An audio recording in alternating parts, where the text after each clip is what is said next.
हैं। और जो रूल्स हम लोग फॉलो करेंगे उससे मालूम पड़ जाएगा कि ये ब्लू वाला नंबरिंग फॉलो करना होता है या फिर रेड वाला, मतलब व्हाइट वाला पार्ट, मतलब कार्बन चेन में एक साइड से नंबरिंग करें कि दूसरे साइड से। और उन रूल्स को फॉलो करते हुए नंबरिंग देने के बाद ही हम लोग नोमेनक्लेचर फॉलो करते हैं। तो अगला पार्ट जो इसमें कंसिडर करना है, सिलेक्शन ऑफ पेरेंट चेन के बाद, हेडिंग डाल दो अपने कॉपी में, numbering of parent chain.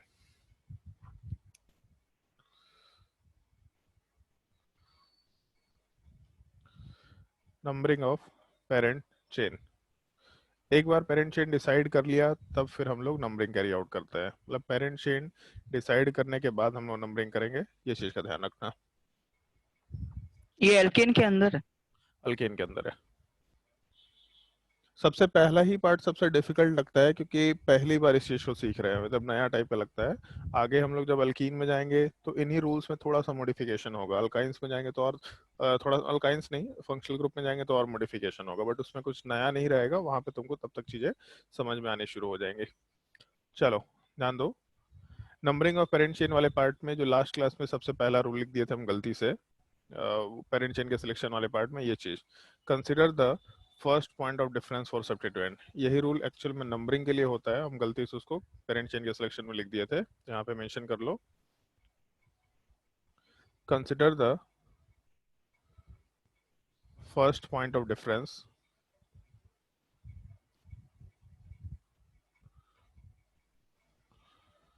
For substituents for substituents. इसका मतलब क्या है ये एक्सप्लेन कर दे रहे हैं। जिस साइड से जाने पे सब्स्टिट्यूएंट पहले मिलता हो, नंबरिंग उस साइड से करेंगे। जैसे मान लो कि सब्स्टिट्यूएंट का मतलब लास्ट क्लास में बताया था, एक बार पेरेंट चेन डिसाइड कर लिया तो पेरेंट चेन से जो भी ग्रुप अटैच्ड है, भले वो कार्बन चेन हो, साइड चेन, या फिर ब्रोमीन हो, क्लोरीन हो, फ्लोरीन हो, इस तरह का कुछ भी पार्ट एग्जिस्ट कर रहा हो, तो एक बार पेरेंट चेन वाला पार्ट डिसाइड कर लिया तो पेरेंट चेन से जो भी ग्रुप अटैच्ड होंगे इन सब के पार्ट को हम लोग सब्स्टिट्यूएंट बोल सकते हैं। तो इस केस में इस रूल के हिसाब से ऐसा बोला जाता है कि जिस साइड से जाने पे सब्स्टिट्यूएंट पहले मिलता हो, मतलब अगर हम लोग इस पेरेंट चेन वाले पार्ट में नंबरिंग करना शुरू करें तो अपने पास दो पॉसिबिलिटी है, आइधर ये नंबरिंग कर सकते हैं या फिर दूसरा नंबर रेड कलर से लिख देते हैं, राइट साइड से ये नंबरिंग कर सकते हैं। मतलब बेसिकली कार्बन चेन के दोनों एंड में से किसी भी एक एंड से नंबरिंग करना शुरू करो, carbon 1, carbon 2, carbon 3, carbon 4, carbon 5, ऐसा नंबरिंग कर सकते हैं हम लोग। तो इस केस में जिस साइड से जाने पे सब्स्टिट्यूएंट पहले मिलता हो, तो जैसे अगर हम लोग लेफ्ट साइड से बात करें तो ये पहला सब्स्टिट्यूएंट है NO2, फिर ये ब्रोमीन दूसरा सब्स्टिट्यूएंट, ये क्लोरीन तीसरा सब्स्टिट्यूएंट। जबकि राइट साइड से जाने पे हम लोग का पहला सब्स्टिट्यूएंट ये क्लोरीन वाला पार्ट है, दूसरा ब्रोमीन और तीसरा NO2। तो चेन के दोनों एंड को अगर कंसिडर करें तो राइट साइड से जाने पे हम लोगों को क्लोरीन वाला पार्ट पहले सब्स्टिट्यूएंट मिलता है, जबकि लेफ्ट साइड से जाने पे NO2 वाला पार्ट पहले सब्स्टिट्यूएंट है। इससे मतलब नहीं है कि कौन सा सब्स्टिट्यूएंट है, इससे मतलब है कि किस पोजीशन पे सब्स्टिट्यूएंट मिल रहा। तो अगर लेफ्ट साइड से जाने पे फर्स्ट नंबर पे सब्स्टिट्यूएंट मिल रहा, जबकि राइट साइड से जाने पे फोर्थ नंबर पे सब्स्टिट्यूएंट मिल रहा, तो पहला पॉइंट ऑफ डिफरेंस कहाँ पे क्रिएट हुआ। पॉइंट ऑफ डिफरेंस का मतलब जैसे पहला कार्बन देखे दोनों साइड से, तो पहले कार्बन पे सब्स्टिट्यूएंट है, दूसरे कार्बन पे नहीं है। तो इसका मतलब क्या हो गया कि जिस साइड से अपने को सब्स्टिट्यूएंट मिल गया दूसरे साइड नहीं मिला, तो यही डिफरेंस क्रिएट हो गया, मतलब पहला कार्बन दोनों एंड से अपना डिफरेंस मेकर है। तो इस केस में अगर पहले कार्बन पे NO2 मिल गया तो हम लोग इस साइड से नंबरिंग फॉलो करेंगे, मतलब ये लेफ्ट साइड वाले पार्ट का नंबरिंग फॉलो करेंगे, ये रेड वाला नंबरिंग फॉलो नहीं कर सकते। इस चीज को हम लोग फर्स्ट पॉइंट ऑफ डिफरेंस बोला करते हैं। फिर से इस चीज को एक बार एक्सप्लेन कर रहे हैं। जिस साइड से जाने पे पहले सब्स्टिट्यूएंट मिल जाए तो उस केस में नंबरिंग उस साइड से शुरू करेंगे। अब यहाँ पे कोई सवाल पूछ सकता है कि सर ऐसा भी तो हो सकता है कि दोनों साइड से सब्स्टिट्यूएंट हम लोग को एक ही नंबर पे मिले, जैसे मान लो ऐसा लिखा,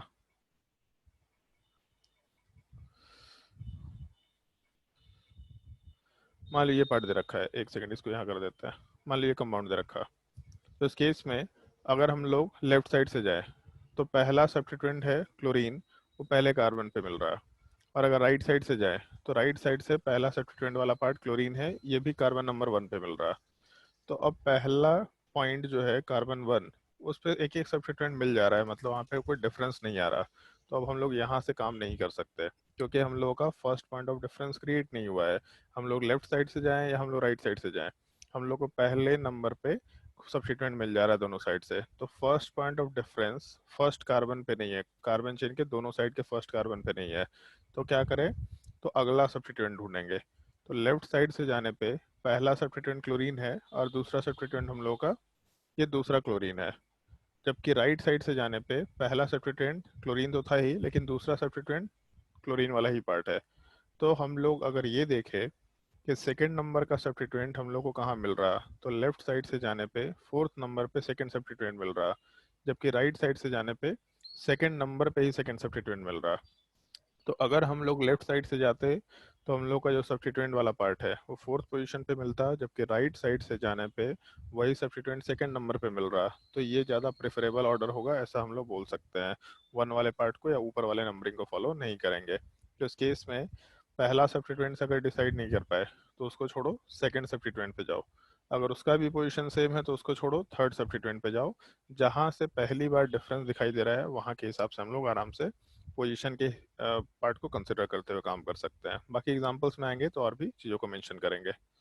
फिर उसके बाद पहला रूल वाला पार्ट अगर फॉलो नहीं हुआ मान लो, तो फिर सेकंड रूल पे आते हैं हम लोग। नोट डाउन करो second rule.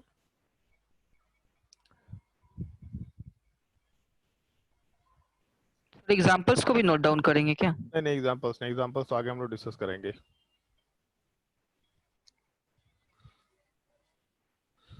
Next part, consider the alphabetical order of substituents. Consider the alphabetical order of substituents. Substituents का जो अल्फाबेटिकल ऑर्डर है, फिर हम लोग इस चीज़ को कंसिडर करेंगे। इस चीज़ को कंसिडर करने का मतलब क्या है, एक्सप्लेन करते हैं। जैसे मान लो अगर ये कार्बन चेन दे रखा और इसमें एक तरफ ब्रोमीन दे दिए, एक तरफ क्लोरीन दे दिए। अब उसके बाद पूछे नंबरिंग करना है, तो अगर लेफ्ट साइड से नंबरिंग करे तो उस केस में फर्स्ट पोजीशन पे सब्स्टिट्यूएंट मिल रहा, जबकि राइट साइड से नंबरिंग करने पे भी फर्स्ट पोजीशन पे ही सब्स्टिट्यूएंट मिल रहा। तो अगर हम लोग पहले सब्स्टिट्यूएंट की बात करें तो लेफ्ट साइड से जाने पे मतलब वाइट वाले नंबरिंग को फॉलो करने पे क्लोरीन पहले ही नंबर पे मिल रहा, और ब्लू वाले नंबरिंग को फॉलो करने पे भी पहला सब्स्टिट्यूएंट ब्रोमीन है जो कि पहले ही नंबर पे मिल रहा। तो दोनों साइड से जाने पे पहला सब्स्टिट्यूएंट पहले ही कार्बन पे मिल रहा, तो यहाँ से डिसाइड नहीं कर सकते, तो अगले सब्स्टिट्यूएंट पे बढ़ेंगे। तो क्लोरीन के बाद हम लोग का अगला सब्स्टिट्यूएंट ब्रोमीन दिख रहा है जो कि फिफ्थ नंबर पे है। और अगर हम लोग राइट साइड से नंबरिंग करते हैं तो ब्रोमीन वाले पार्ट के बाद हम लोग का जो अगला सब्स्टिट्यूएंट है वो पार्ट क्लोरीन ही दिख रहा है, वो भी 5 नंबर कार्बन पे है। तो इसका मतलब पहला सब्स्टिट्यूएंट दोनों साइड से फर्स्ट कार्बन पे मिलता, दूसरा सब्स्टिट्यूएंट भी दोनों साइड से फर्स्ट कार्बन पे मिलता, तो सॉरी फिफ्थ कार्बन पे मिलता। तो इसका मतलब पोजीशन ऑफ सब्स्टिट्यूएंट से डिसाइड नहीं कर पा रहे। तो अगर position of substituent exactly same है, उससे डिसाइड नहीं कर पा रहे, तब उस केस में फिर हम लोग अल्फ़ाबेटिकल ऑर्डर पे जाएंगे। और ब्रोमीन वाले पार्ट का अल्फ़ाबेटिकल ऑर्डर होता है ब्रोमो, जबकि क्लोरीन वाले पार्ट का अल्फ़ाबेटिकल होता है ऑर्डर होता है क्लोरो। और सॉरी, नाम होता है ब्रोमो और क्लोरो। और अल्फ़ाबेटिकली हम लोग का ब्रोमो वाले पार्ट का बी पहले आएगा, फिर उसके बाद क्लोरो का सी बाद में आएगा। तो अल्फ़ाबेटिकली अगर ब्रोमो वाला पार्ट पहले आएगा मतलब इसको प्रेफरेंस देंगे हम लोग, तो नंबरिंग वाले पार्ट में इसको लोएस्ट पॉसिबल नंबर मतलब हाईएस्ट प्रायोरिटी देना शुरू कर देंगे। तो नंबरिंग वाले पार्ट में इस ब्लू वाले पार्ट को फॉलो करेंगे, ये वाइट वाले पार्ट को फॉलो नहीं करेंगे अगर हम लोग को अल्फ़ाबेटिकल ऑर्डर को कंसिडर करना पड़ा तो। ये कुछ बेसिक रूल्स है, पेरेंट चेन डिसाइड करो, फिर उसके बाद नंबरिंग वाला पार्ट कंसिडर करो, ऐसा मेंशन करते हुए काम करना होता है। बाकी नोमेनक्लेचर वाला पार्ट तो तुम लोग को ऊपर बता ही था। कुछ एग्जांपल्स हैं, उन एग्जांपल्स को कंसिडर कर रहे हैं, और उन एग्जांपल्स के बाद जब हम लोग एक एक करके छोटे छोटे एग्जांपल्स करेंगे तो जो लोग लास्ट क्लास में एब्सेंट थे उनको भी चीज़ें समझ में आ जाएंगी। क्वेश्चन नोट डाउन करो। राइट द IUPAC nomenclature या राइट द IUPAC नेम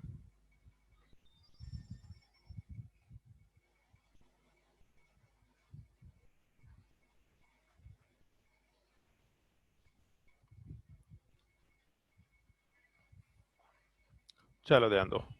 जैसे पढ़ा सिंपल से एग्जांपल से शुरू करते हैं। सबसे पहले इस कंपाउंड को नोमेनक्लेचर करते हैं। तो इस कंपाउंड वाले पार्ट में हम लोगों को केवल कार्बन चेन दिख रहा है, केवल अल्केन वाला पार्ट। और अल्केन वाले पार्ट में कितने कार्बन दिख रहे हैं? तो एक कार्बन, दो कार्बन, तीन, चार, पाँच। पाँच का कार्बन चेन है। अगर पाँच का कार्बन चेन है तो इस चीज़ को ढंग से सुनना आता होगा तुम लोगों को, बट फिर भी इस चीज़ को ढंग से सुनना, नोमेनक्लेचर कैसे करते हैं। सबसे पहला काम, एक चीज देखो कि कंपाउंड में पेरेंट चेन कौन सा है। तो इस केस में कंपाउंड में पेरेंट चेन वाला पार्ट हमको एक ही दिख रहा, क्योंकि एक ही कार्बन चेन है और कोई चेन ही नहीं है। तो एक ही चेन है, यही पेरेंट चेन होगा। पहला काम, पेरेंट चेन कंसिडर करो। उसके बाद सेकेंड काम, पेरेंट चेन वाले पार्ट का वर्ड रूट क्या है ये मेंशन करो। तो जैसे पांच का कार्बन चेन है, तो एक कार्बन के लिए मेथ, दो कार्बन के लिए एथ, फिर prop, but, pent, hex, hept, oct, non, dec, ऐसा बोल सकता है। अच्छा एक चीज बताओ, 11 के लिए क्या होता है? 11 कार्बन के लिए क्या नाम लिखते हैं? जैसे है ना, एक के लिए मिथ है, इथ है, प्रॉप है, ब्यूट है। तो 11 कार्बन के लिए क्या होता है? किसी को मालूम? बताओ भाई कोई।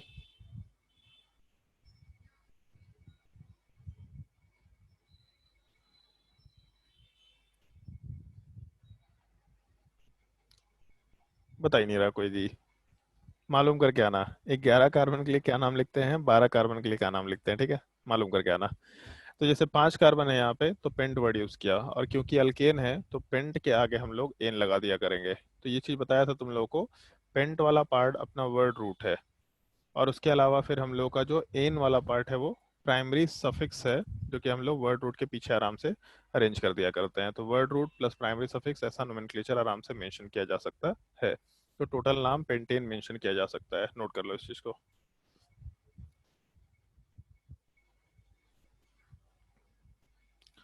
फिर उसके बाद क्वेश्चन नंबर 2 की बात करते हैं। मान लो अगर ये कंपाउंड रहा।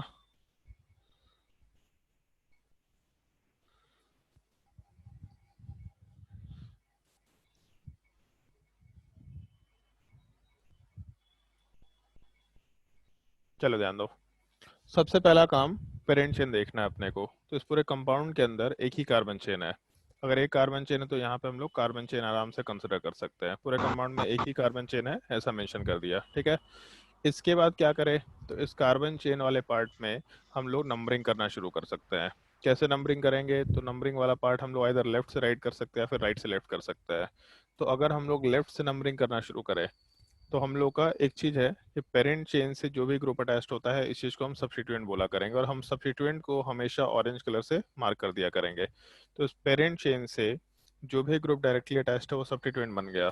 और ये सब्स्टिट्यूएंट वाला पार्ट अगर लेफ्ट साइड से नंबरिंग करे तो सेकंड पोजीशन पे आ रहा है। जबकि यही नंबरिंग अगर राइट साइड से करे, तो राइट साइड पे नंबरिंग करने पे हम लोग को 1 2 3 4 फिफ्थ पोजीशन आ रहा है बेसिकली। तो सेकंड पोजीशन पे ब्रोमीन आ रहा, मतलब जल्दी ब्रोमीन को नंबर मिल रहा है, इसका मतलब आराम से हम लोग लेफ्ट साइड से नंबरिंग शुरू कर सकते हैं। तो सेकंड पोजीशन पे अपना ब्रोमीन हो गया। उसके अलावा उसी नंबरिंग को आगे बढ़ाएं, ऑल्दो जरूरत नहीं है, बट अभी के लिए हम इनिशियली बढ़ा करके चल रहे हैं। 6 का कार्बन चेन है। तो नोमेनक्लेचर कैसे करना है, इस चीज को ढंग से सुनो। अगर 6 का कार्बन चेन है तो हम लोग वर्ड यूज करेंगे हेक्स। हेक्स मतलब 6 कार्बन वाला पार्ट वर्ड रूट हेक्स को रिप्रेजेंट करता है, पहला चीज। उसके अलावा अल्केन है तो हम लोग आराम से एन लगा सकते हैं, तो नोमेनक्लेचर हेक्सेन हो गया। और इसके सेकंड पोजीशन पे ब्रोमीन है, तो आराम से नोमेनक्लेचर वाले पार्ट में 2 वाले पोजीशन पे लिख के ब्रोमो लिख सकते हैं। हमेशा सब्स्टिट्यूएंट का नाम पेरेंट चेन के नाम के आगे लिखना होता है, और उसके पोजीशन के साथ लिखना होता है। तो जो ब्रोमीन वाला पार्ट है उसका नाम तो लिखेंगे हम लोग ब्रोमो, लेकिन उसका पोजीशन कार्बन नंबर 2 पे था, तो कार्बन नंबर 2 का 2 लिख दिया। 2 ब्रोमोहेक्सेन, ये कंप्लीट नोमेनक्लेचर मेंशन किया जा सकता है। नोट करो दोनों एग्जांपल।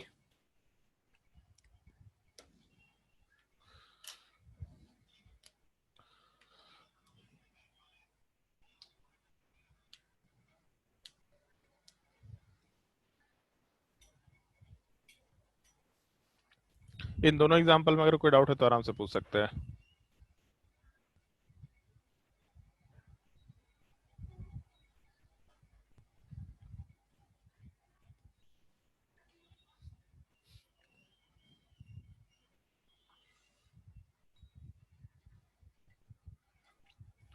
अगर डाउट नहीं है तो इस क्वेश्चन को ट्राई करके देखो। इस कंपाउंड का नोमेनक्लेचर क्या होगा, और जिसे पूछेंगे वही जवाब देगा।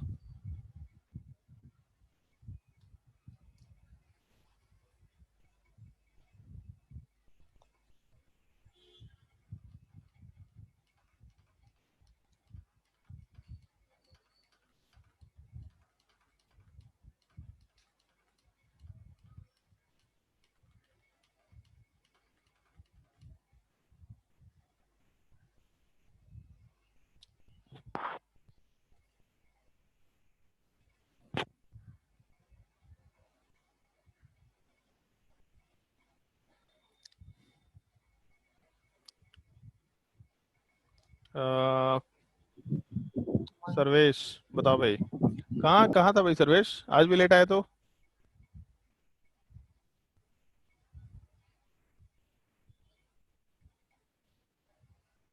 खुशी क्या आंसर होगा थर्ड नंबर में? क्या? ऑक्टेन। इसमें एक दो तीन चार पाँच छः सात आठ, आठ कार्बन है। अगर आठ कार्बन है तो एक ही कार्बन चेन है, तो नोमेनक्लेचर में यही अपना पेरेंट चेन बन जाएगा। आठ का कार्बन चेन के लिए ऑक्ट, और अल्केन है इसलिए आराम से ऑक्टेन वर्ड मेंशन कर सकते हैं। नेक्स्ट क्वेश्चन ट्राई करके देखो।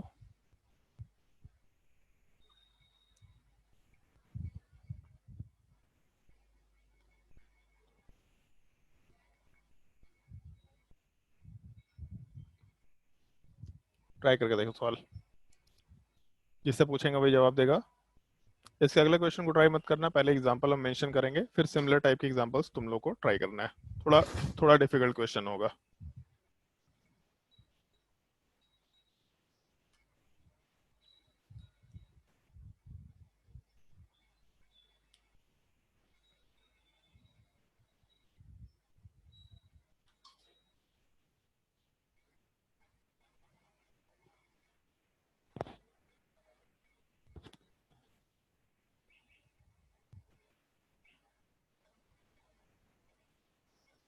मयंक क्या आंसर होगा?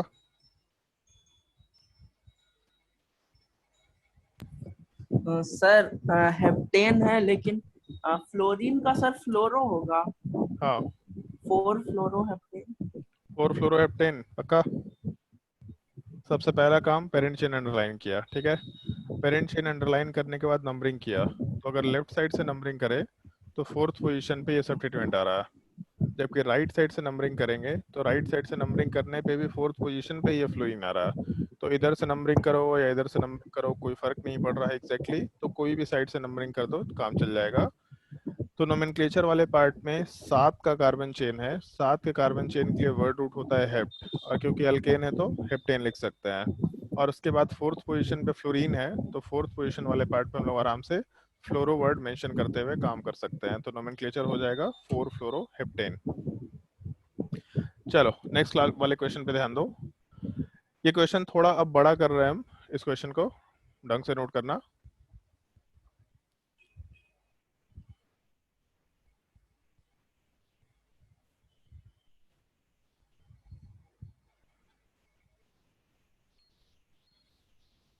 थोड़ा बड़ा सवाल है, बहुत मुश्किल नहीं है, पहले हम इसको सॉल्व करके दिखाएंगे, फिर आगे तुम लोग को इस टाइप के बाकी क्वेश्चंस करना है।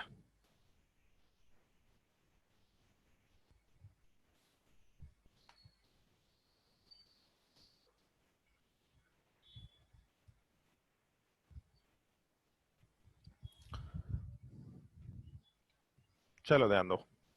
सबसे पहला काम इसमें पेरेंट चेन डिसाइड करना है। अब एक चीज ढंग से देखो, इसमें अगर हम लोग पेरेंट चेन डिसाइड करें तो कितने कार्बन चेन पॉसिबल हैं, तो जैसे एक कार्बन यहाँ है एंड पे, एक कार्बन यहाँ एंड पे, एक कार्बन यहाँ एंड पे, मतलब बिल्कुल इस कार्बन के आगे कोई कार्बन एग्जिस्ट नहीं कर रहा, तो एंड पे जो भी कार्बन से उनको कंसिडर कर लिया। अब इसके बाद कार्बन के एक एंड से हम लोग दूसरे एंड को ज्वाइन कराना शुरू करेंगे, तो यहाँ से इसको ज्वाइन कराओ, यहाँ से इसको ज्वाइन कराओ, यहाँ से इसको ज्वाइन कराओ, कुछ भी ज्वाइन कराना है करा सकते हैं। तो यहाँ से एक तो ये कार्बन चेन वाला पार्ट कंसिडर किया जा सकता है आराम से, एक ये पॉसिबिलिटी हो सकता है। दूसरी पॉसिबिलिटी ये कि हम लोग इन दोनों वाले पार्ट को ज्वाइन कर दें, और उसके अलावा थर्ड पॉसिबिलिटी ये कि यहाँ के कार्बन चेन से इस एंड पॉइंट को ज्वाइन कर दें। तो टोटल अपने पास तीन कार्बन चेन की पॉसिबिलिटी थी। अब अगर हम लोग रूल्स के हिसाब से बात करें कि पेरेंट चेन कैसे डिसाइड करते हैं, तो लॉन्गेस्ट कार्बन चेन को हम लोग पेरेंट चेन बोलते हैं, मतलब मैक्सिमम नंबर ऑफ कार्बन जिसमें होगा। तो पेरेंट चेन वन अगर कंसिडर करें तो इसमें एक दो तीन चार पाँच छः सात, इस केस में सात कार्बन है। अगर पेरेंट चेन टू कंसिडर करें तो पेरेंट चेन टू में one two three four five, पाँच कार्बन है। और अगर पेरेंट चेन थ्री डिसाइड करें तो one two three four five, यहाँ पे भी पाँच कार्बन है।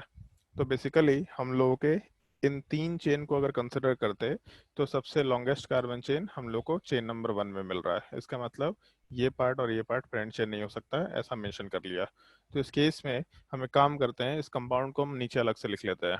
इस कंपाउंड वाले पार्ट में पेरेंट चेन तो डिसाइड कर ही लिया। अब जैसे ही पेरेंट चेन डिसाइड कर लिया तो फिर हम लोग बाकी कैसे काम करेंगे इस चीज की बात करेंगे। चलो ध्यान दो। हम लोग का चेन नंबर 1 वाला पार्ट पेरेंट चेन हो गया, ये मालूम पड़ गया है। अब एक बार पेरेंट चेन डिसाइड कर लिया तो पेरेंट चेन से जो भी ग्रुप्स अटैच्ड होंगे वो सारे के सारे सब्स्टिट्यूएंट होंगे। तो एक ब्रोमीन सब्स्टिट्यूएंट, दूसरा ब्रोमीन सब्स्टिट्यूएंट, और पेरेंट चेन से अगर कोई कार्बन चेन अटैच्ड है जो पेरेंट चेन का पार्ट नहीं है तो वो भी एक सब्स्टिट्यूएंट होता है, लास्ट क्लास में मेंशन किया था। उसके अलावा नीचे भी क्लोरीन अटैच्ड है और यहाँ फ्लोरीन अटैच्ड है। मतलब बेसिकली अपने पास टोटल 5 सब्स्टिट्यूएंट्स एग्जिस्ट कर रहे हैं, जिसमें 2 ब्रोमीन है, एक CH3 ग्रुप है, एक Cl ग्रुप है क्लोरीन, और एक फ्लोरीन ग्रुप है। अब क्या करना है, तो नंबरिंग करना है। जब नंबरिंग करेंगे तो लेफ्ट साइड से जाने पे सेकेंड नंबर पे सब्स्टिट्यूएंट मिल रहा है, जबकि राइट साइड से जाने पे थर्ड नंबर पे सब्स्टिट्यूएंट मिल रहा है। तो पहला डिफरेंस कहाँ पे आया, तो सेकंड नंबर पे। जिस साइड से जाने पे पहले सब्स्टिट्यूएंट मिल रहा होगा उसको फॉलो करेंगे हम लोग। तो लेफ्ट साइड से नंबरिंग करने पे पहला सब्स्टिट्यूएंट सेकंड नंबर पे मिल रहा है, जबकि राइट साइड से थर्ड नंबर पे मिल रहा है, तो हम लोग ये वाले नंबरिंग को फॉलो नहीं करेंगे। आराम से लेफ्ट साइड से नंबरिंग फॉलो कर सकते हैं। तो यहाँ से 4, 5, 6, 7 ये अपना नंबरिंग का पार्ट हो जाएगा। तो पेरेंट चेन डिसाइड कर लिया, नंबरिंग कर लिया। अब नोमेनक्लेचर कैसे करना है इस चीज को थोड़ा ढंग से सुनते हुए काम करना। सबसे पहला काम सब्स्टिट्यूएंट को छोड़ देना, सबसे पहला काम पेरेंट चेन का नोमेनक्लेचर करना, केवल केवल पेरेंट चेन का। तो जैसे 7 का कार्बन चेन है, अगर 7 का कार्बन चेन है तो वर्ड रूट हेप्ट होगा, और क्योंकि अल्केन है तो हेप्टेन वर्ड लगा सकते हैं हम लोग। तो टोटल नोमेनक्लेचर हेप्टेन हो गया पहला चीज। इसके बाद क्या है, तो अब इसके बाद जब एक सब्स्टिट्यूएंट होता है तो जिंदगी बहुत आसान होता है, लेकिन यहाँ पे एक सब्स्टिट्यूएंट तो है नहीं, यहाँ पे तो हम लोग को 5 सब्स्टिट्यूएंट दिख रहा है। तो इस तरह के केस में जहाँ पे 2 से ज्यादा सब्स्टिट्यूएंट होंगे तो उन सब का नाम ऊपर से नीचे ऐसे लिस्ट वाइज लिख लेना, सारे सब्स्टिट्यूएंट का नाम ऐसे लिस्ट वाइज ऊपर से नीचे लिखेंगे।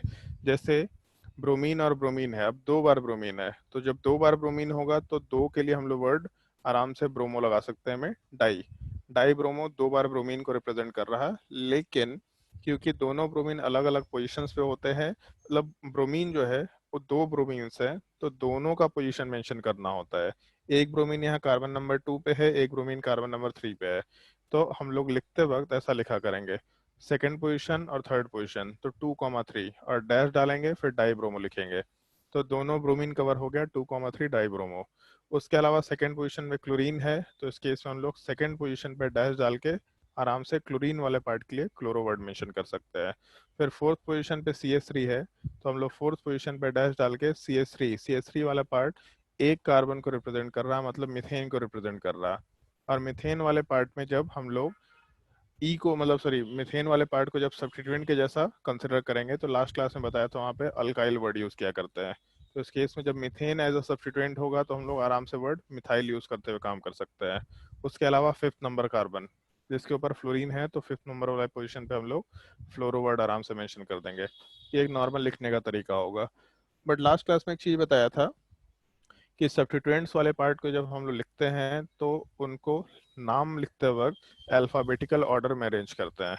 अल्फाबेटिकल ऑर्डर में अरेंज करने का मतलब ये चारों जो नाम है इसको जब अरेंज करेंगे नोमेनक्लेचर में तो अल्फाबेटिकल ऑर्डर में लिखा करेंगे। और उसमें एक और चीज बताया था, डाई ट्राई टेट्रा को हम लोग अल्फाबेटिकल ऑर्डर में कंसिडर नहीं करते हैं। तो इस केस में जैसे डाई ब्रोमो वाला पार्ट है, इस डाई ब्रोमो वाले पार्ट में जो हम लोगों का डी है ये अल्फाबेटिकल ऑर्डर में कंसिडर नहीं किया जाएगा। ब्रोमो वाले पार्ट का केवल बी कंसिडर किया जाएगा, क्लोरो का सी कंसिडर किया जाएगा, मिथाइल का एम कंसिडर किया जाएगा, और फ्लोरो का एफ कंसिडर किया जाएगा।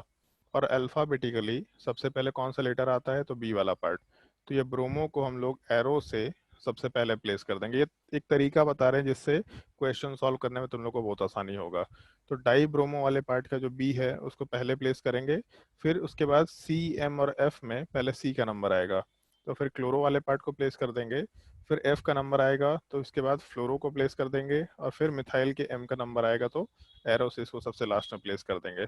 तो सबसे पहला काम, पेरेंट चेन का नाम लिखो, फिर सारे सब्स्टिट्यूएंट्स का नाम एक एक करके लिखते जाओ और उसको एरो से अल्फाबेटिकल ऑर्डर में अरेंज कर लिया करना। अब इसके बाद जब कंप्लीट नोमेनक्लेचर लिखते तो ऐसा कुछ लिखा जाता, 2, 3 डाई ब्रोमो, उसके अलावा सेकंड पोजीशन पे ही क्लोरो, तो डैश दे करके नंबर के दोनों साइड हम लोग डैश देंगे। सेकंड पोजीशन पे क्लोरो, फिर उसके बाद 5th पोजीशन पे फ्लोरो, तो 5th पोजीशन के बाद डैश दे करके आराम से फ्लोरो मेंशन करेंगे। फिर उसके बाद फोर्थ पोजीशन वाले पार्ट पे हम लोग का मिथाइल है, तो 4 पे डैश दे करके हम लोग आराम से मिथाइल मेंशन करेंगे। और उसके बाद 7 का कार्बन चेन है, तो हम लोग नोमेनक्लेचर में आराम से हेप्टेन मेंशन करेंगे। ये अपना कंप्लीट नोमेनक्लेचर लिखने का तरीका होगा। 2,3 डाइब्रोमो, 2 क्लोरो, 5 फ्लोरो, 4 मिथाइल हेप्टेन। अब एक चीज ध्यान रखना, जैसे नाम लिखना मुश्किल काम नहीं है, स्कूल में ऐसे ही नाम लिखना भी है। लेकिन प्रॉब्लम क्या होता है, जैसे मान लो कि 2 से ज्यादा सब्स्टिट्यूएंट हो गए, तो अल्फाबेटिकल ऑर्डर में कैसे अरेंजमेंट करेंगे? तो उस अरेंजमेंट को देखने के लिए हम लोग इस लिस्ट के हिसाब से सारे सब्स्टिट्यूएंट को लिख दिए, ताकि एरो से अपना काम हो जाए। और एक और चीज ध्यान रखना, तुम्हारे पास ऑब्जेक्टिव क्वेश्चन होगा, तो अगर ऑब्जेक्टिव क्वेश्चन होगा तो इतना नाम लिखने की जरूरत नहीं है। जो नाम लिख रहे होंगे उसको बस सोचते जाना कि अल्फाबेटिकली पहले कौन होगा, और चारों ऑप्शन में मैच करा के देखना। उसके हिसाब से क्वेश्चन सॉल्व करना है तुम लोग को। थोड़ा इस चीज का ध्यान रखना, ठीक है? नोट कर लो इस चीज को। पहले काम करो, ऊपर के स्ट्रक्चर्स को नोट कर लो, उसके बाद नीचे वाले नोमेनक्लेचर पे आएंगे।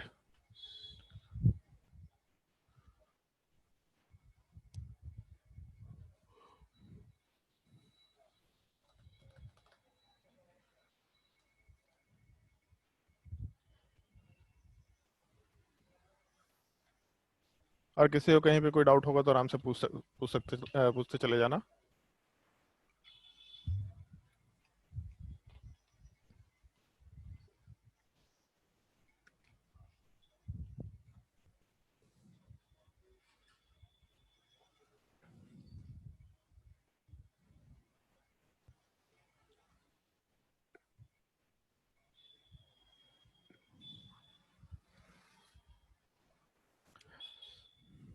गौरव, तुम लोग का स्कूल शुरू हो गया है क्या? ऑनलाइन चल रहा है। अच्छा, ऑफलाइन कब से शुरू हुआ, कुछ बताया गया है? नहीं, अभी तक तो नहीं। अच्छा, और 15 अगस्त का तैयारी हो रहा है स्कूल में? ना, नहीं हो रहा। अभिषेक, बस टीचर्स लोग को बुलाएगा। अच्छा, तुम लोग को नहीं बुलाया जाएगा?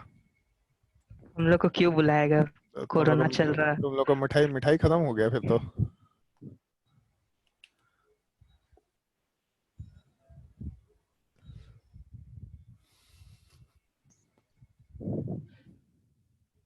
कब शुरू होगा मतलब स्कूल कुछ मालूम पड़ रहा है, हो पाएगा भी कि इस साल की नहीं हो पाएगा? न्यूज वगैरह में देख रहे थे गूगल पर, क्या? 1 सितंबर से सेंट्रल गवर्नमेंट कुछ डिसीजन दे सकता है, मतलब कुछ कंडीशंस के साथ। हमको तो डाउट है, कुछ भी हमको भी कंडीशन है, डाउट था। 1 सितंबर से तो पॉसिबल नहीं है। और झारखंड गवर्नमेंट कभी नहीं देगा परमिशन। झारखंड गवर्नमेंट में भी हो सकता है।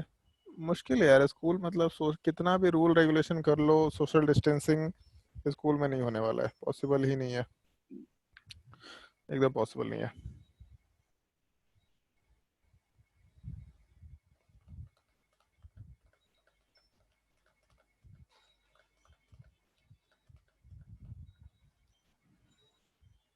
चलो नोट करो। सर, आप लोग को कोई सर्कुलर नहीं आया है कोचिंग इंस्टीट्यूशंस को? कुछ नहीं,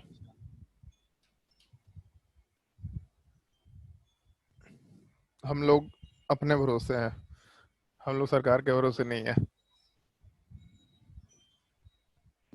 कल ही है सर 15 अगस्त। हाँ, तो हम कौन सा दुनिया का बात कर रहे हैं, तो ऐसे बोल रहे हैं जैसे पता नहीं 1 आध साल बाद होता 15 अगस्त।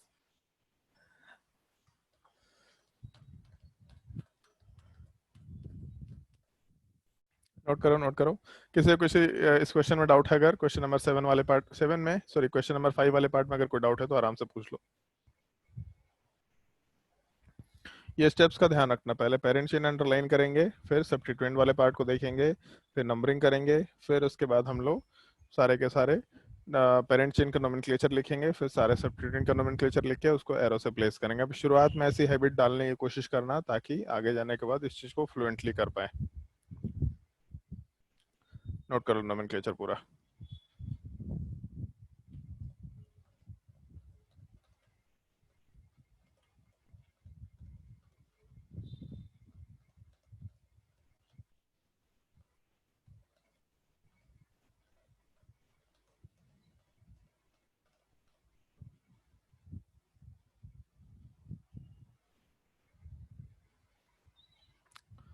चलो ध्यान दो, क्वेश्चन नंबर 6 वाले पार्ट में कुछ क्वेश्चन तुम लोग को दे रहे हैं, उन क्वेश्चंस को ट्राई करके देखो। सिंपल सिंपल ही क्वेश्चंस हैं नोमेनक्लेचर में, बस रूल्स का थोड़ा ध्यान रखते हुए काम करना है। ट्राई करते जाओ क्वेश्चंस।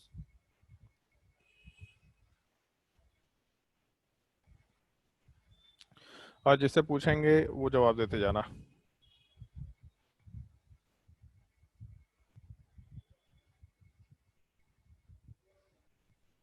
ट्राई करके देखो क्वेश्चन नंबर 6 और 7।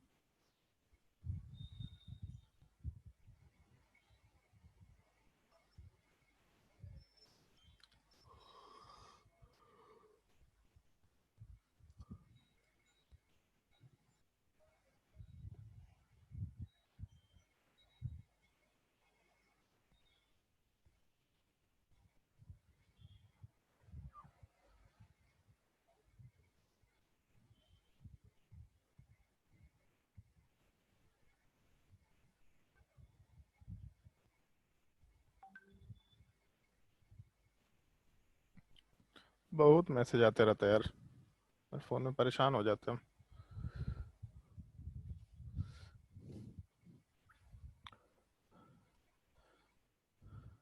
अभिषेक, क्वेश्चन नंबर 6 में क्या आंसर होगा? 2 क्लोरो 2 फ्लोरो पेंटेन। 2 क्लोरो 2 फ्लोरोपेंटेन। चलो ध्यान दो, सबसे पहला काम पेरेंट चेन अंडरलाइन किया, तो एक ही कार्बन चेन है, आराम से काम हो जाएगा। नंबरिंग करेंगे तो सेकंड नंबर पे क्लोरीन, दूसरे साइड से नंबरिंग करेंगे तो सेकंड नंबर पे फ्लोरीन, फिर उसके बाद थर्ड फोर्थ, फोर्थ पे फिर वापस से सब्स्टिट्यूएंट, थर्ड फोर्थ, फोर्थ पे वापस से सब्स्टिट्यूएंट। मतलब दोनों में से किसी भी साइड जाएंगे सब्स्टिट्यूएंट वाला पार्ट तो अपना एग्जैक्टली सेकंड और फोर्थ पोजीशन पे मिल रहा।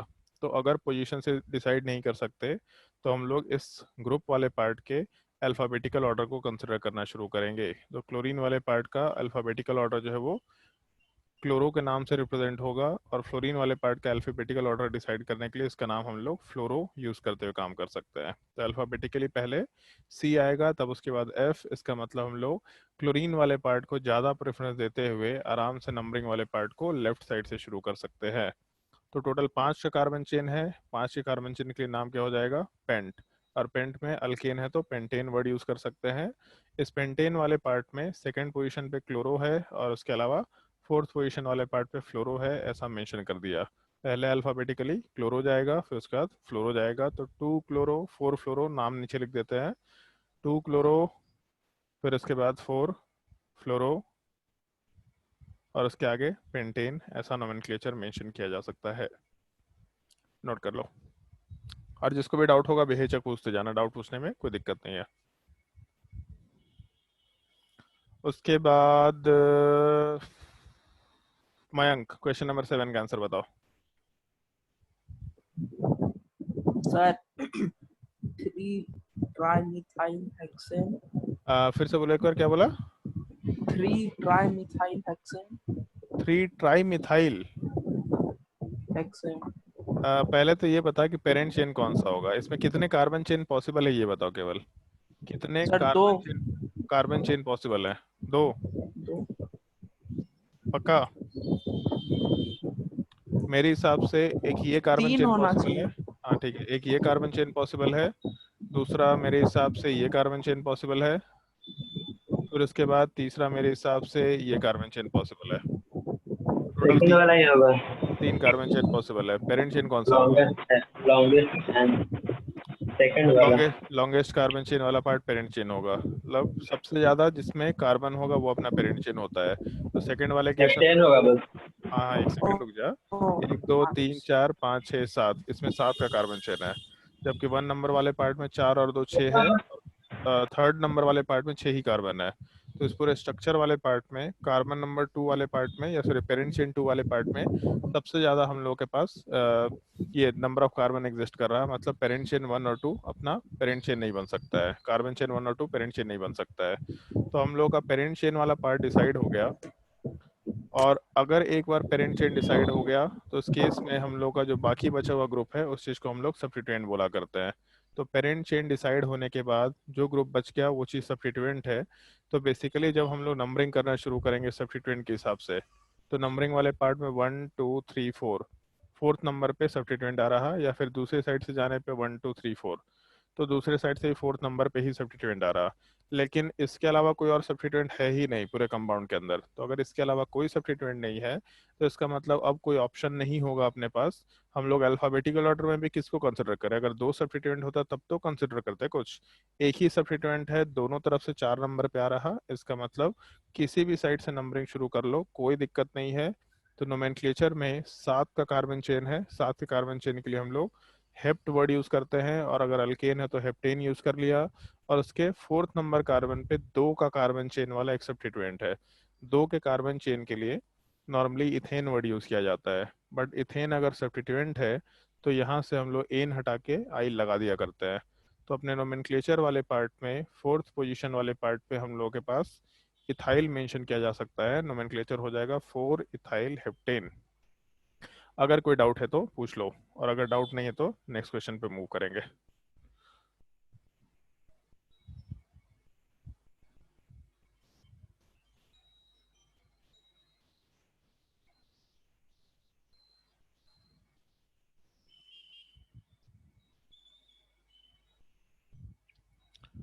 ट्राई करके देखो क्वेश्चन नंबर 8। इतने क्वेश्चन में किसी को कोई डाउट नहीं हुआ? बढ़िया। No.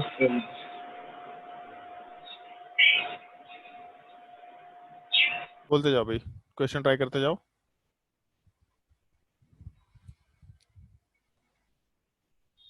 Five bromo, 2 dichloro.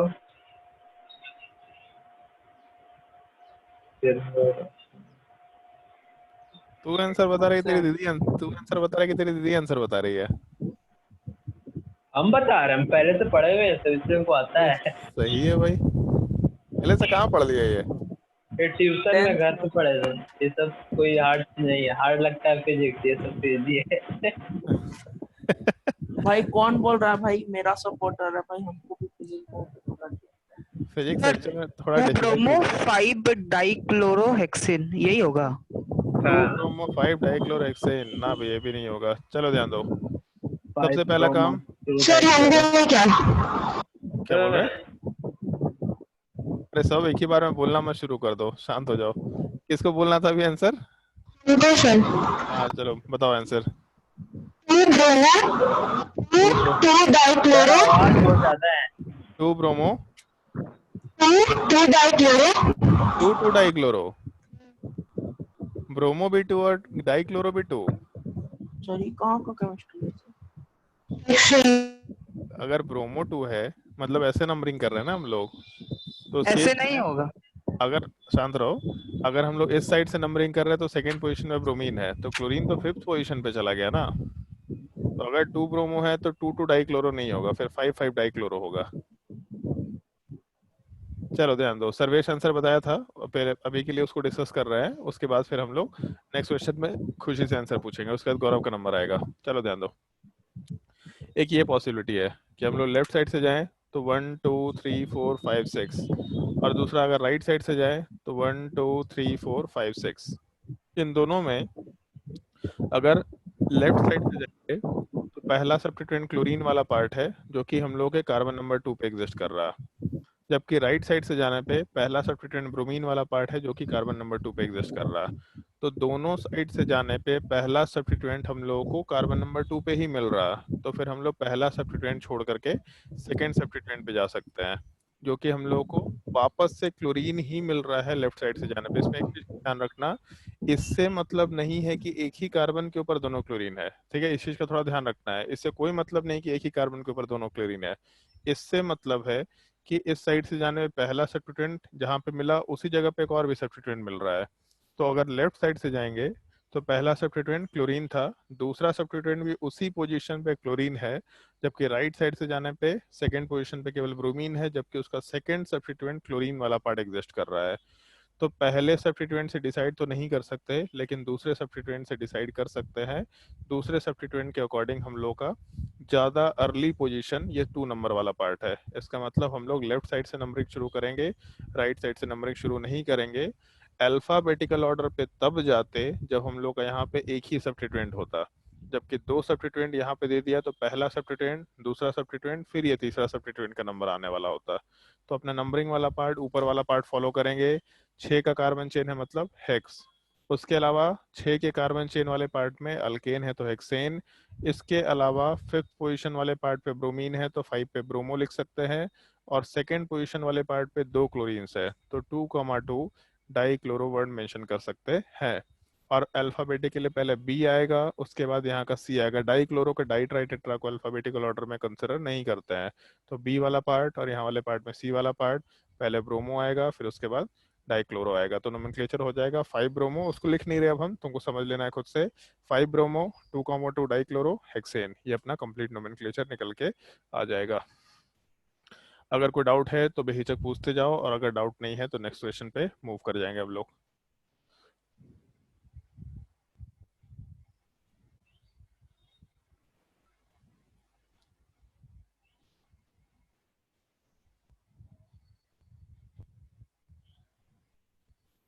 Try करके देखो। क्वेश्चन नंबर 9, इसका आंसर गौरव बताएगा।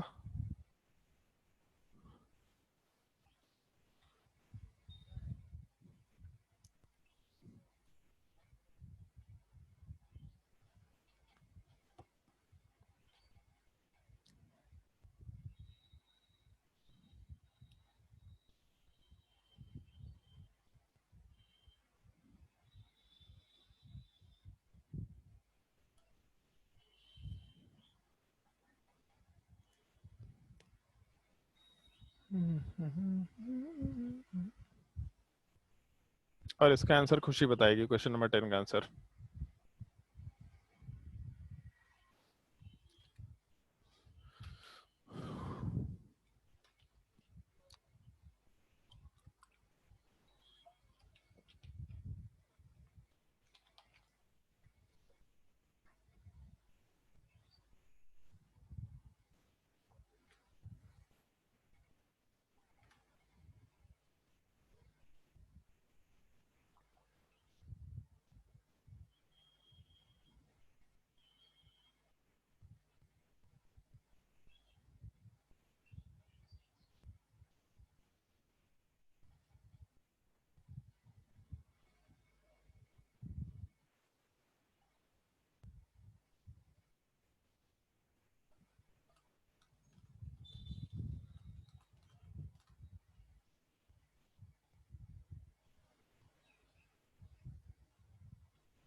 बताओ भाई गौरव, क्वेश्चन नंबर 9 का आंसर क्या होगा?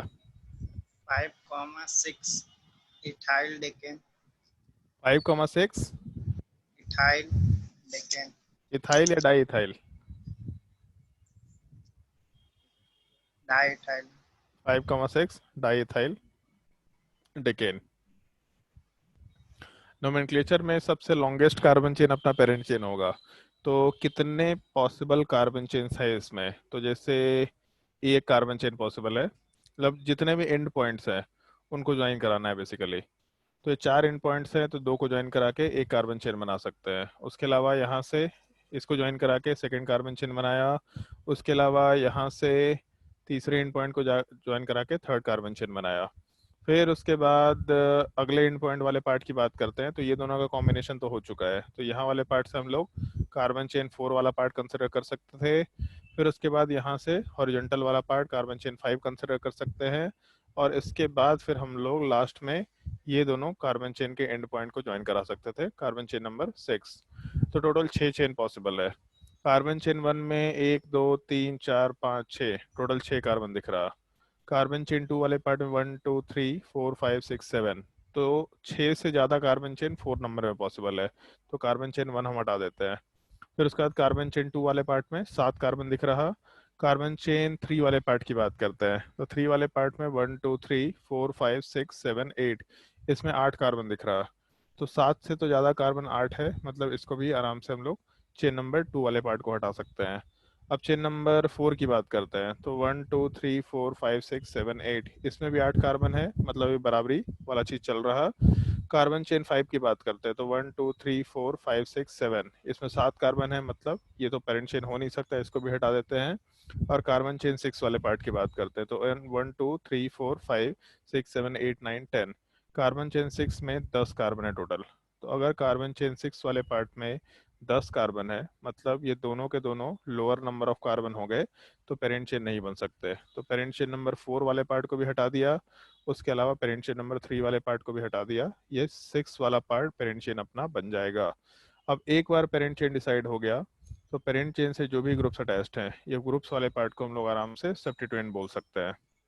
तो इस केस में 6 का कार्बन चेन और सब्स्टिट्यूएंट। अब एक चीज देख करके समझना, थोड़ा इजी चीज होता है वैसे ये। अगर हम लोग इस कंपाउंड को ऐसे 20 से डिवाइड करें, ये भी एक तरीका है जिसको सीखना। इस कंपाउंड को 20 से डिवाइड करें, तो ऊपर का पार्ट और नीचे का पार्ट एग्जैक्टली सेम दिखाई दे रहा है, एग्जैक्टली सेम 2 पार्ट में डिवीजन हो गया।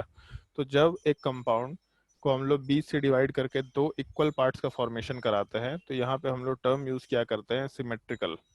तो ये टर्म आराम से यूज कर सकते हैं, सिमेट्रिकल स्ट्रक्चर। तो अपने स्ट्रक्चर वाले पार्ट में सिमेट्री है, अगर सिमेट्री है तो फिर उस केस में नंबरिंग करने का कोई सेंस नहीं होता, किसी भी साइड से नंबरिंग कर लो, गलती नहीं होगा। अगर सिमेट्रिकल स्ट्रक्चर रहा तो नंबरिंग वाला पार्ट इस साइड से शुरू करें या दूसरे साइड से शुरू करेंगे, कोई फर्क नहीं पड़ेगा। ये एक छोटा सा ट्रिक बता रहे हैं जिसको ध्यान रखना है।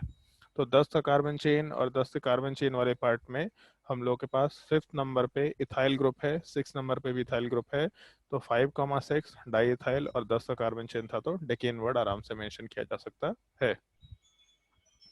उसके बाद खुशी, क्वेश्चन नंबर 10 का आंसर बताओ।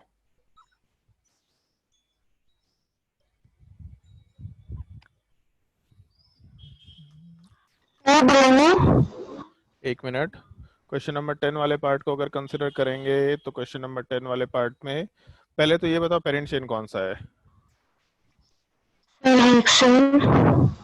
हॉरिजॉन्टल वाला पार्ट पेरेंट चेन है, या फिर इधर से ऊपर जाने पे पेरेंट चेन है, या इधर से नीचे जाने पे पेरेंट चेन है? हॉरिजॉन्टल वाला पार्ट। हॉरिजॉन्टल वाला पार्ट, ठीक है। अब नंबरिंग किधर से करें, लेफ्ट से राइट या राइट से लेफ्ट? लेफ्ट से राइट। लेफ्ट से राइट। तो इस केस में अपना नंबरिंग वाला पार्ट आराम से यहाँ से शुरू हो जाएगा। 7 का कार्बन चेन है, अगर 7 का कार्बन चेन एक बार डिसाइड कर लिया, तो सब्स्टिट्यूएंट वाले पार्ट में अपने पास ब्रोमीन हो गया, ब्रोमीन हो गया, क्लोरीन हो गया, OCH3 मिथॉक्सी वाला पार्ट या एल्कोक्सी वाला पार्ट है बेसिकली, और ये भी सब्स्टिट्यूएंट हो गया। अब बताओ नोमेनक्लेचर खुशी।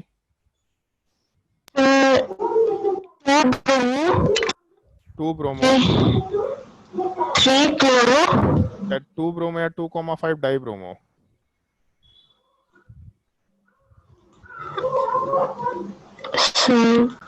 एक यहाँ भी ब्रोमीन है और एक यहाँ भी ब्रोमीन है, तो 2 बार ब्रोमीन है तो डाई ब्रोमो। और कौन सा पोजीशन पे है, तो 2 नंबर पे और 5 नंबर पे, तो 2,5 डाई ब्रोमो वर्ड मेंशन कर सकते हैं हम लोग, ठीक है, 2,5 डाई ब्रोमो।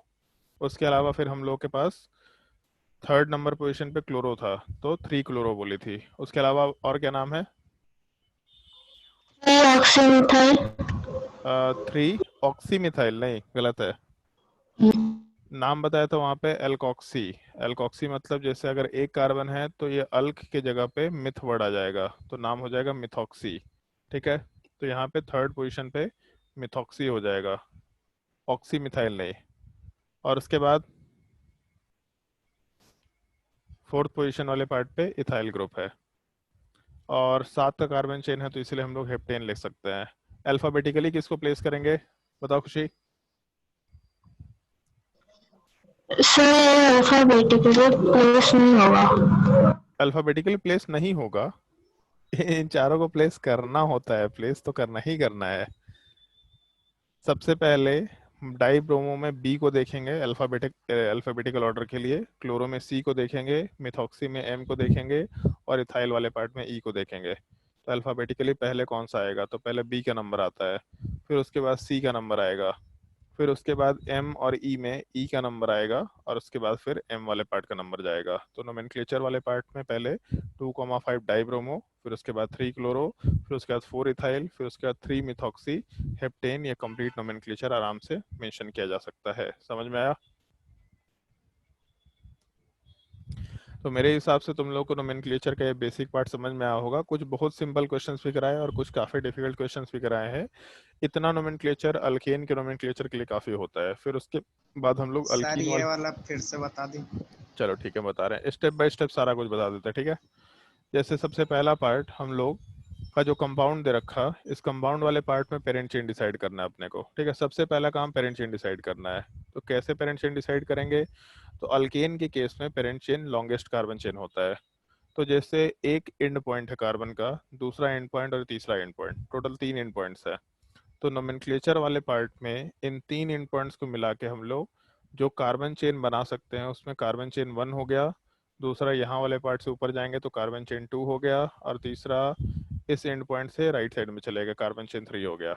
पेरेंट चेन कैसे डिसाइड करते हैं, किसका डाउट था ये वैसे? सर गौरव। हाँ गौरव, ये बताओ पेरेंट चेन कैसे डिसाइड करते हैं? कार्बन चेन लॉन्गेस्ट लॉन्गेस्ट, तो कार्बन चेन 1 में कितने कार्बन हैं? 7 7। कार्बन चेन 2 में कितने कार्बन हैं? 6 कार्बन चेन 3 में कितने कार्बन हैं? 6 तो लॉन्गेस्ट कार्बन चेन 1 हो गया, मतलब बाकी 1 पेरेंट चेन नहीं होगा, है ना। अब उसके बाद नंबरिंग करना है। तो नंबरिंग किधर से करें, लेफ्ट से राइट नंबरिंग करें, मतलब ये वाइट वाला नंबरिंग करें, या फिर राइट से लेफ्ट, ये रेड कलर से मार्क कर देते हैं। कौन सा नंबरिंग करना चाहिए? सर वाइट वाला, लेफ्ट क्यों से राइट। क्यों? सर क्योंकि उसमें पहले आ रहा, ये हाँ, आ रहा उसमें है। सेकेंड पोजीशन पे सब्स्टिट्यूएंट आ रहा है ना। पेरेंट चेन जैसे ही डिसाइड किया था, तो पेरेंट चेन से जो भी ग्रुप अटैच्ड है, तो ब्रोमीन अटैच्ड है, ये पूरा कार्बन चेन अटैच्ड है, ये OCH3 अटैच्ड है, नीचे ब्रोमीन अटैच्ड है, और इधर क्लोरीन अटैच्ड है। तो पहले जिस साइड से सब्स्टिट्यूएंट मिल जाए, तो सेकंड नंबर पे ब्रोमीन सब्स्टिट्यूएंट मिल रहा है, जबकि दूसरे साइड से नंबरिंग करने पे थर्ड नंबर पे पहला सब्स्टिट्यूएंट मिलता है। तो इसलिए हम लोग ये व्हाइट वाला नंबरिंग फॉलो करेंगे, ये रेड वाले नंबरिंग को फॉलो नहीं कर सकते। तो ये व्हाइट वाला पार्ट नंबरिंग में फॉलो होगा, ये रेड वाला पार्ट अपने काम का नहीं है। तब इसके बाद नोमेनक्लेचर शुरू करते हैं। तो 7 का कार्बन चेन मतलब हेप्टेन हो गया। उसके अलावा सेकेंड पोजीशन पे ब्रोमीन है और फिफ्थ पोजीशन पे भी ब्रोमीन है, तो 2 बार ब्रोमीन है, इसका मतलब 2,5 डाइब्रोमो लिख सकते हैं। फिर उसके बाद थर्ड पोजीशन पे क्लोरीन है, तो 3 पे क्लोरो। थर्ड पोजीशन पे OCH3 है, OCH3 का नाम लास्ट क्लास में बताया था। अगर कभी भी OR ग्रुप है, तो ये OR ग्रुप वाले पार्ट को हम लोग इन जनरल एल्कोक्सी ग्रुप बोला करते हैं। और जैसे एक कार्बन अगर यहाँ पे होता OCH3, तो एल्कोक्सी में ये अल्क वर्ड हटेगा, यहाँ पे वर्ड रूट मिथ आएगा। अगर 2 कार्बन होता है यहाँ पे C2H5, तो मिथ वाले पार्ट की जगह पे इथ वर्ड आ जाता। अगर यहाँ 3 कार्बन होता C3H7, तो यहाँ वाले पार्ट में हम लोग आराम से प्रॉप वर्ड यूज कर सकते थे। तो ऐसे नोमेनक्लेचर को मेंशन किया जा सकता है। तो इस केस में हम लोगों का जो थर्ड कार्बन है, उस पर O के साथ CH3 है, मतलब मिथॉक्सी वर्ड यूज करेंगे। इसके अलावा फोर्थ कार्बन पे 2 का कार्बन चेन था, तो इस चीज के लिए हम लोग इथाइल वर्ड यूज कर सकते हैं, क्योंकि अगर कार्बन चेन सब्स्टिट्यूएंट है तो अल्काइल वर्ड यूज करते हैं। तो आराम से फोर्थ पोजीशन पे इथाइल मेंशन कर दिया। अब इस नोमेनक्लेचर में डाइब्रोमो में पहले बी वाला पार्ट अल्फाबेटिकल ऑर्डर में आएगा, क्लोरो का सी वाला पार्ट अल्फाबेटिकल ऑर्डर में आएगा, मिथाइल का एम वाला पार्ट अल्फाबेटिकल ऑर्डर में, और इथाइल का ई वाला पार्ट। पहले बी आता है अल्फाबेटिकली, तो पहले डाइब्रोमो को प्लेस किया, फिर सी आता है तो क्लोरो को प्लेस किया, फिर इथाइल आता है तो इथाइल को प्लेस किया, और फिर उसके बाद मिथॉक्सी वाले पार्ट को प्लेस करके नोमेनक्लेचर में 2,5 dibromo, 3 chloro, 4 ethyl, 3 methoxy heptane complete nomenclature mention किया जा सकता है। समझ आया? Yes sir. ओके। यहाँ तक के नोमेनक्लेचर में किसी को कोई और डाउट है तो पूछ सकता है। अगर डाउट नहीं है तो आज कुछ होमवर्क देना शुरू करेंगे। तुम लोग को बुकलेट मिल गया है ना? Yes sir. इसका बुकलेट मिल गया है नोमेनक्लेचर का, मतलब IUPAC नोमेनक्लेचर का? नोमेनक्लेचर एंड स्ट्रक्चरल आइसोमेरिज्म हाँ करके। हाँ, वही वो एग्जैक्टली वही बुकलेट है। और उसमें इंजीनियरिंग का बुकलेट, मेडिकल का बुकलेट दोनों कॉमन होगा, दोनों को हम लोग सेम ही बुकलेट करा रहे हैं। क्योंकि नोमेनक्लेचर में एक्चुअल मेडिकल ज़्यादा भारी बुकलेट होता है, इंजीनियरिंग में उतना भारी नोमेनक्लेचर नहीं पूछा जाता है। तो अगर बुकलेट मिल गया है तो तुम लोगों को बुकलेट से हम डाउट मतलब क्वेश्चन होमवर्क में देना शुरू करेंगे। 1 मिनट रुक जाओ।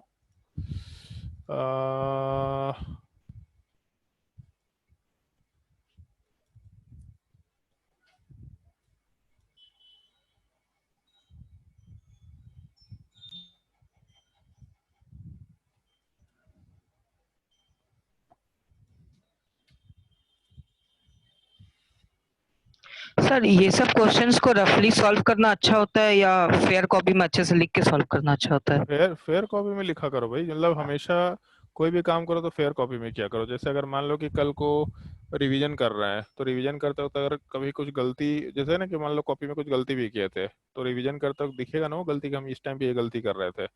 2 साल में गलती आइडेंटिफाई करना ज्यादा मैटर करेगा रेदर देन चीजों को पता करने का। केवल हम पता पे इंफॉर्मेशन गैदर करते जा रहे हैं और अपना गलती सीख ही नहीं रहे, तो 2 साल के बाद बहुत अच्छा नंबर नहीं आने वाला उससे, क्योंकि निगेटिव मार्किंग होता है, एक एक छोटे से छोटे पॉइंट्स पे क्वेश्चन होता है। तो इसीलिए जो भी करना है वो नोट कॉपी में करने का, ये नहीं कि रफ करने के लिए पीछे रफ कर रहे हैं, दिस कर रहे हैं, दैट कर रहे हैं, ऐसा काम नहीं करने का। ठीक है, ठीक है सर। 1 मिनट। 11B बैच कहाँ गया?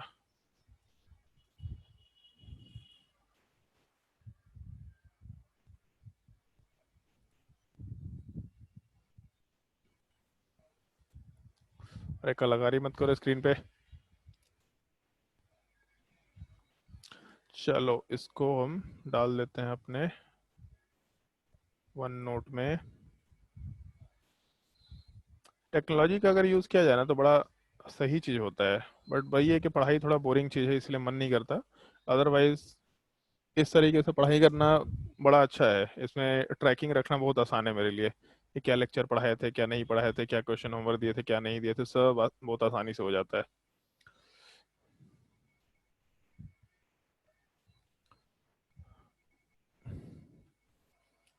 सबसे अच्छा चीज़ क्या है ना कि तुम अपने स्क्रीन से ही मेरे स्क्रीन पे लिख सकते हैं। जैसे देखना साइड में एक पेन का साइन बना होगा, बिल्कुल नीचे में लेफ्ट साइड में देखना, वहाँ पे ऐसा पेन का एक साइन बना होगा छोटा सा, या पेंसिल का साइन बना होगा। उस पर जब क्लिक करेंगे तो मेरे स्क्रीन पे भी लिख सकते हैं। जैसे यहाँ पे रेड कलर से कोई मार्क किया है तो लिख सकता है आराम से। समझ आया? अब लिखना मत शुरू कर दो बैठे बैठे। हाँ, कार्बन चेन लिखो तुम लोगों बैठ करके। तुमको ऐसा लगता है कि तुम लिख सकता है, तो मेरे पास भी ऑप्शन है कि हम उसको मिटा भी सकते हैं। चलो ध्यान दो। आ, तुम लोग का एक लेक्चर बाकी है अभी, हम लोग का हाइब्रिडाइजेशन वाला पार्ट एक बाकी है, और degree of carbon degree of hydrogen वाला पार्ट बाकी है। बाकी तो इन लोगों को सारा चीज मेंशन कर ही दिया था, तो उसका लेक्चर जब बताएंगे तो फिर देखेंगे। सिग्मा बॉन्ड और पाई बॉन्ड बता दिया था ना तुम लोगों को, सब लोगों को? Yes sir. Yes sir. Yes sir. Okay, तो क्वेश्चन नंबर 1, एक्सरसाइज 1 का question sir number 1। Functional group बाकी। हाँ ठीक है, फंक्शनल ग्रुप और वो सारा पार्ट एक ही साथ हो जाएगा। क्वेश्चन नंबर 1, क्वेश्चन नंबर 1 के बाद क्वेश्चन नंबर 3, A3, मतलब सेक्शन ए में A1 A3। सर एक मिनट, इसको नोट करना है ना। हाँ कॉपी में नोट कर लो। एक्सरसाइज 1 A1 तो A3। इसका पेज नंबर नहीं है? पेज नंबर तो 1 ही होगा ना, उसको क्वेश्चन नंबर नोट कर ले, पेज नंबर का है को नोट करने का है। सीधा एक्सरसाइज 1 A1 A3 ऐसा मेंशन कर लो। Exercise 1 A1 A3 A5 A6 A7। A7 10th class का नॉलेज है, 10th क्लास में पढ़ा था।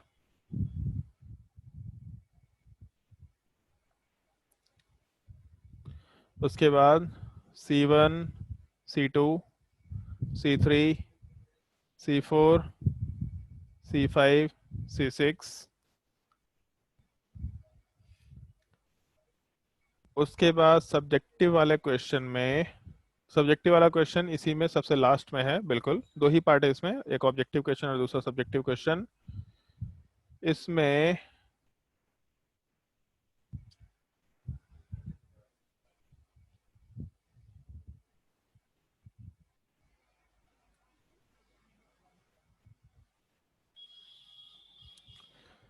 इसमें क्वेश्चन नंबर 25,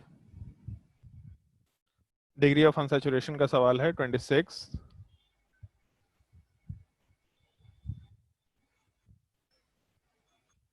उसके बाद ठीक है, इतने ही क्वेश्चन ट्राई करना, इतना क्वेश्चन हम लोग नेक्स्ट क्लास के लिए होमवर्क में रखे हुए हैं। उसके बाद फिर बाकी जो क्वेश्चन आएंगे उसको हम नेक्स्ट क्लास में आराम से डिस्कस करेंगे। नेक्स्ट क्लास में हम लोग अल्कीन वाले पार्ट का नोमेनक्लेचर डिस्कस करेंगे, और अल्कीन के नोमेनक्लेचर के बाद हम लोग कॉम्प्लेक्स सब्स्टिट्यूएंट वाले पार्ट का नोमेनक्लेचर का डिस्कशन करेंगे। तो नेक्स्ट क्लास में हम लोग 2-3 टॉपिक का कवरेज करेंगे आराम से। आसान सा टॉपिक है, बहुत आसानी से सब कुछ समझ में आएगा तुम लोगों को। कहीं कोई दिक्कत होगा तो आराम से बेहिचक पूछते चले जाना, ठीक है। मतलब डाउट पूछने में शर्माना मत कि सर इसमें डाउट पूछेंगे तो हमको बुरा बोलेंगे और दिस और दैट है।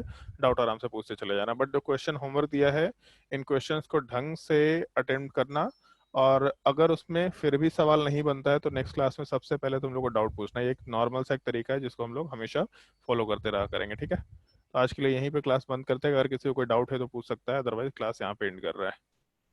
बोलो अगर कोई डाउट है तो। चलो ठीक है, तो आज के लिए क्लास एंड करते हैं।